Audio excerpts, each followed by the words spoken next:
วันเสาร์วันอาทิตย์เนาะอามิลามาลิ้นนำตื้อญ่าอามิลานะอามิลาลิ้นอย่างนี้นะเบิ่งดูติ้งตังติ้งตังนี่ติ้งดังดิ้งดังอาวีฮัตตูเด้มีฮัตตูเด้มีจิบเด้ มีให้ยายัง จิบงามๆเด้นี่โอ้งามแท้อาวีฮัตตูวีงามเด้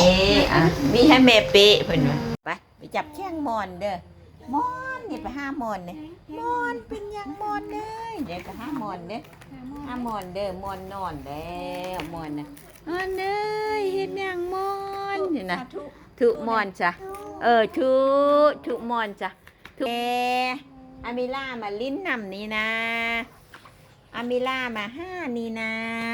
บอกนะเพื่อนจะกินแต่มันขายครับเป็ดเจอมาฮะอันนี้ปอกให้แม่ปอกให้กินแซ่บๆได้ลูกเนี่ยเก่ง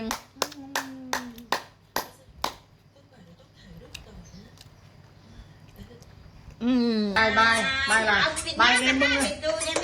กินหน้าหัดตู้เด้บึงตู้เด้ปากเพียนทางเหียนทางก่อน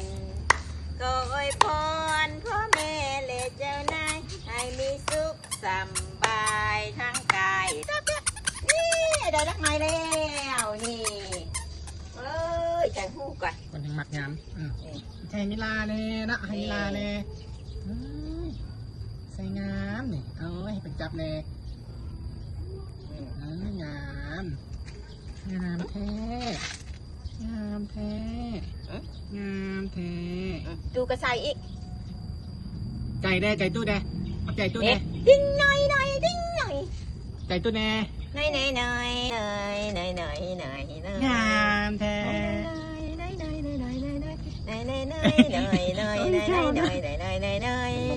พวกข้าน้อยสาวลาวนักเพียนพากันภาคเพียนทางเหียนทางปอนขออวยพรพ่อแม่และเจ้านายให้มีสุขสบายทั้งกายและใจใน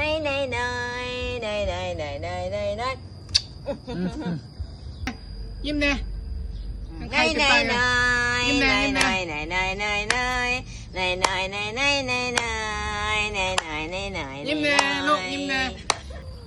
เพิ่นลิ้นกับเอ๋ยเบลล่าเนาะเบลล่าเป็นลูกไอวีจอนนี่เนาะไอของไอทีบีเนาะได้11-12 ปีแล้วเด้เบลล่ากับมีล่าเนาะล้านเป็นตัวแก้วนี่ซื้อมีแต่เบลล่ามีล่าเนาะเบลล่าเป็นเอื้อยเป็นลูกผู้อายเนาะมีล่าเป็นลูกไอทีบีเนาะใหญ่ไล่แล้วเบลล่าตะกี้กันน้อยตัวยาเลี้ยงเดี๋ยวนี้ใหญ่ละบ่มา5 เมตรเลยเบลล่ากับไอล้านหน่อยนะเป็นมาลิ้นนำกัน